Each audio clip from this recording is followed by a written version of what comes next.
Yo les decía, es quizás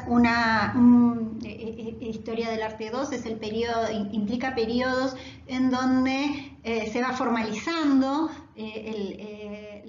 los elementos característicos del lenguaje artístico que se ponen en tensión a partir de los quiebres vinculados a este proceso de autonomía del arte, de redefinición de la obra de arte, y que quizás más claramente observamos en los procesos de las vanguardias artísticas de principios del siglo XX. Yo aquí les dejo dos imágenes, un poco para que pensemos esta propuesta que hace Erwin Panofsky. Ya vamos a hablar de él. Pero una de estas imágenes nos habla de un momento, la de Botticelli, la primavera de Botticelli, nos habla justamente de un momento en donde la obra de arte está vinculado a la representación de, en este caso, de una idea, ¿no? La idea de la primavera. Y remite a todo un conocimiento propio del mundo clásico. Y una de las cosas que justamente plantea Panofsky es, la diferencia con los otros renacimientos que se sucedieron en estos renacimientos que implicaban un volver a leer, un volver a recurrir a los textos clásicos, a la antigüedad clásica, qué sé yo, el renacimiento de Carlomagno, que se fueron dando en la Edad Media, no llegaron a modificar el modo, ¿no?, de pensar la época. No hicieron una disyunción, un quiebre.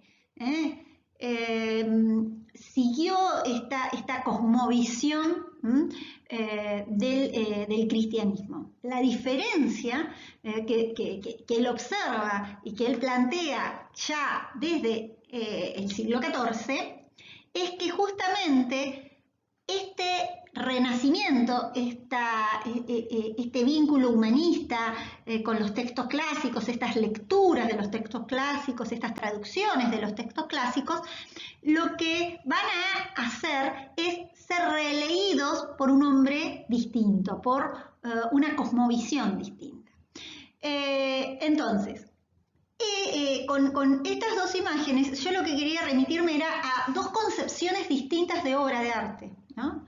Es decir, por un lado, una obra que está vinculada a la representación de una idea, la representación de un concepto, la representación, ¿no?, con una finalidad, frente a lo que quizás este quiebre se produzca cuando se pone, ya desde los impresionistas podríamos empezar a verlo, cuando se pone en tensión el lenguaje. Es decir, se quiebra esta visión de que el arte tiene una función de representación de la imagen, más que del arte, de la imagen, con una función ligada a la representación, y se empieza a valorar la imagen como un objeto independiente. E incluso, y ahora nos vamos a la lectura, la interpretación de estas imágenes van a tener, diríamos, dos posiciones. Por un lado, el querer recuperar esa intención, ese significado dado por el artista en un mundo en donde la concepción del sujeto, del espectador, en el contexto estético, el espectador no va a ser prácticamente tenido en cuenta, ¿no? Se va a hablar de la obra, se va a hablar del artista, pero el lugar de la lectura de la obra, del análisis de la obra, de las distintas interpretaciones que se pueden jugar con la obra, eso tenemos que llegar prácticamente al siglo XX, prácticamente a los estudios de la semiótica y demás, que marcan una distinta manera de estudiar las imágenes, ¿no? Es decir, lo que vamos a recuperar con el texto de Panofsky es dos maneras,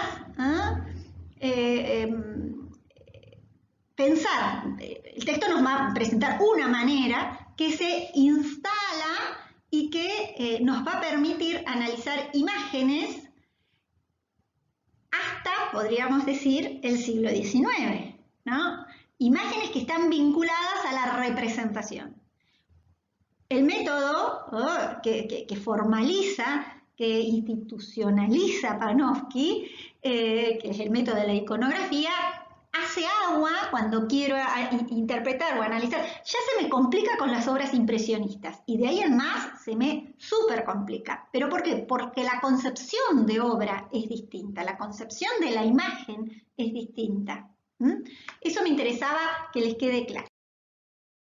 Bien, yo les he dicho hasta aquí, y se los dije en la planificación, en el video de presentación, que ningún texto está, es decir, ningún video que yo les grabe, es decir, narrativa que yo les brinde, está reemplazando el texto. Es decir, ustedes van a tener distintas herramientas para estudiar.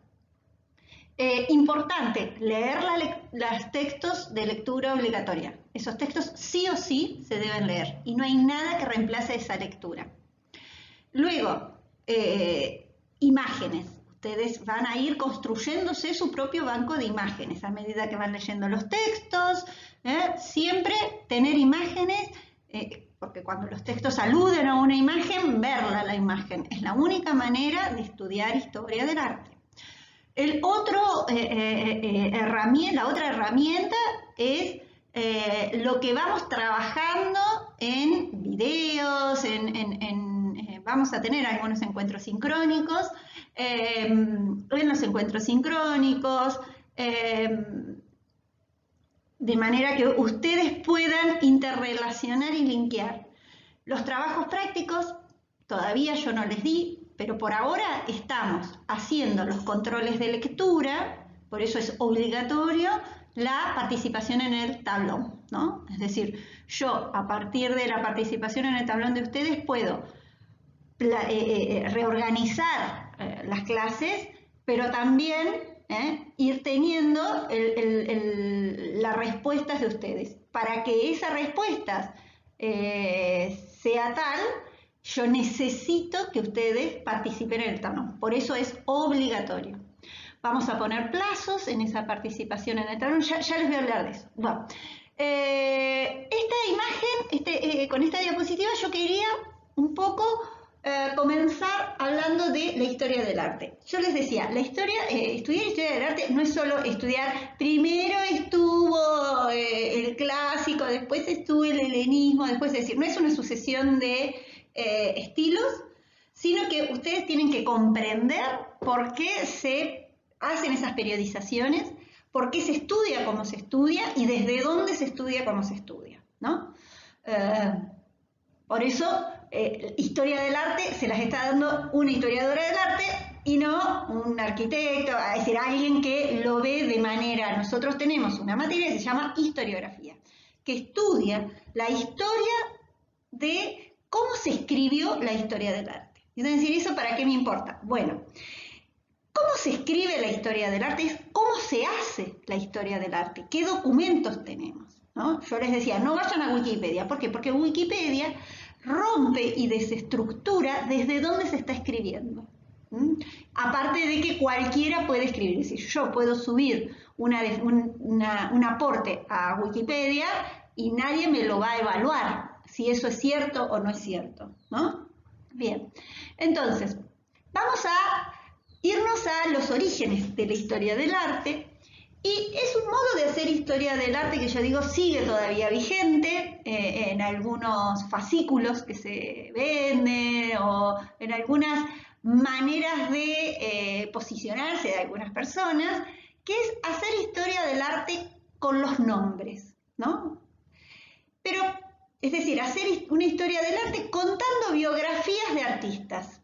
Entonces, bueno, Giotto nació en tal lado, murió en tal lado, era pequeño y hacía tal, y tenía ya una tradición y estaba predestinado a ser un gran artista. Entonces, bueno, te arman toda esa biografía del artista, en el medio te mechan algunas obras y demás, y termina el fascículo de Giotto y empieza el fascículo de Leonardo, ¿no? Los grandes maestros de la pintura. Ese modo de hacer historia del arte lo inicia Giorgio Vasari, cuando él publica un libro libro, que todavía lo seguimos a veces revisando, que se llama Vida de los más excelentes o más grandes escultores, pintores y arquitectos.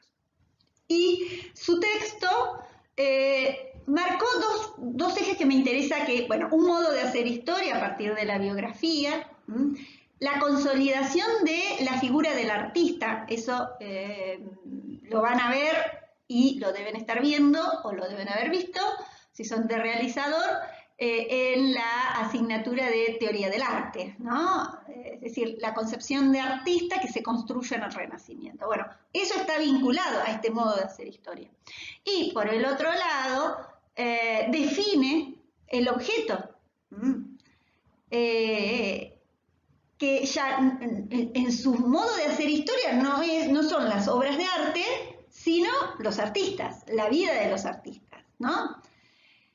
Y arma la primer, podríamos decir, periodización que se vincula al criterio, de nuevo, a la estética, a la teoría del arte, al criterio de valoración de la obra. ¿Qué es lo bello? Y lo bello es aquello que responde a los ideales de belleza clásicos.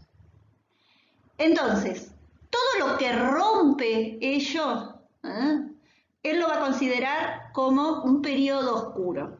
Y él hace historia, obviamente, hacia atrás, entonces dice, bueno, lo bello, el modo de hacer, va a ser lo que hemos aprendido de este mundo clásico, ¿no? Historia 1, el periodo clásico que veíamos en Grecia. Y se sustenta con esa reconstrucción y esa relectura que hace de ese periodo clásico la etapa imperial. ¿Cuándo se rompe eso? Bueno, él dice, en una edad oscura, una edad de bárbaros, de godos, ¿qué es lo más reciente que tienen ellos? Ese gótico, ¿no? Que era lo que veían hacia atrás. Bueno, esa edad, no sé, ponen unos motores. Esa edad oscura, es obviamente la visión negativa de la Edad Media. Sabemos hoy que no es así, ¿no? Pero eso es un pecado original de la historia del arte y de la historia en general. Y luego el periodo que él va a analizar del Renacimiento, en donde la figura de mayor apogeo, la figura central, va a ser Miguel Ángel. ¿No? Y el otro, me quedó larguísimo, la otra figura originaria de la historia del arte y que la compartimos con los inicios de la arqueología, pero la arqueología, podríamos decir, no científica, ¿no? Todavía no del siglo XIX, es Winckelmann. Winckelmann, que escribe en el siglo XVIII, ¿no? En el siglo de la Ilustración, ¿no? La historia del arte de la antigüedad. Y él que dice, bueno, no vamos a seguir haciendo biografías, sino que lo que vamos a hacer es ir a ver las obras. A eso sí se lo podríamos rescatar en su... Entonces va a excavar. Y lo que él pretendía era descubrir la verdad. Era el que yo les comentaba el año pasado, que en realidad estudió copias romanas, pero él pensó que eran la verdad del mundo clásico. Obviamente que se sigue vinculando a la concepción de belleza clásica, ¿no? Hay un revival de lo clásico,